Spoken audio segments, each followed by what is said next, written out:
What's up mga kailan? Gagawin ko yung Baguio Circumferential Loop. Tahakin ko yung mga circumferential road dito sa Baguio City. It's 4 sections actually. One from Kadaklan, Malakpak, then Suelio, Lamtang. That's 4 sections. So yung gagawin ko is clockwise. Almost 50 kilometers ata yun. Pero itong clockwise, maraming ahon. So dahil nandito ako sa Cam 7, unahin ko muna yung dito yung papunta dito sa Suelio. Right, dito sa agenda. Let's go! Intayon!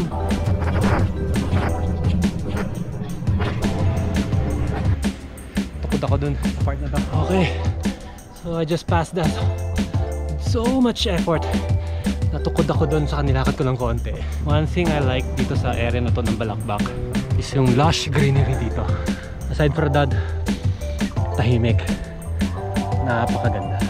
Okay, Balakbak proper. Few meters na lang, Marcos Highway.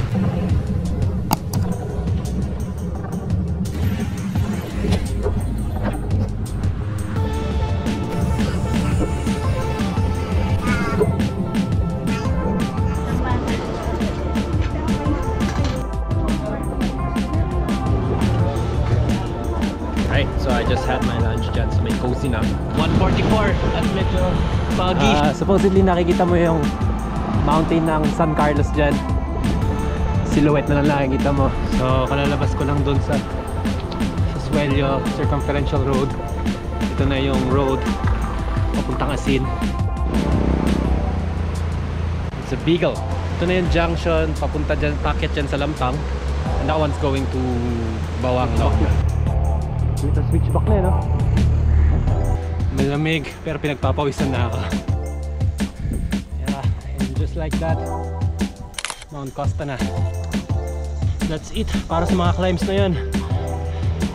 Isang last climb dyan bago mag Communal Forest.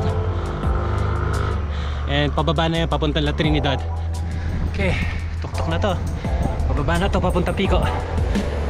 At dyan na yung Communal Forest. Luso! Okay, nasa Emroas tayo ngayon.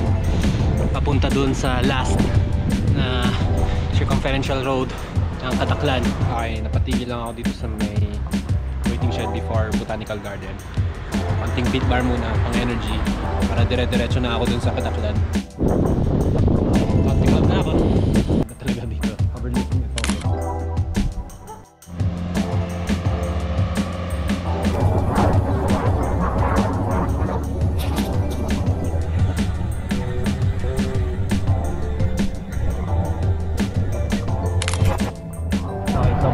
Sabit lang yung natin, yung preno natin, brakes. Okay, konting maintenance lang doon sa rear brakes. So, sobrang bagal ko dito kasi banda doon, hindi yung pinakalas na ahon na sobrang matarik. So, niipon ko talaga tong natitira kong lakas. Yan yung huling ahon. Just beside DI, dito sa may Kadaklan Circumferential Road. So, exit na to ng Luacan. I am almost done with this move. So, I'm gonna finish this video on Smart. Maraming salamat at umabot kayo sa part ng video na to. Hanggang sa muli, ako ang Yaman Marcel para musad. Pag-chat na pa-jack. Ride safe mga kailan.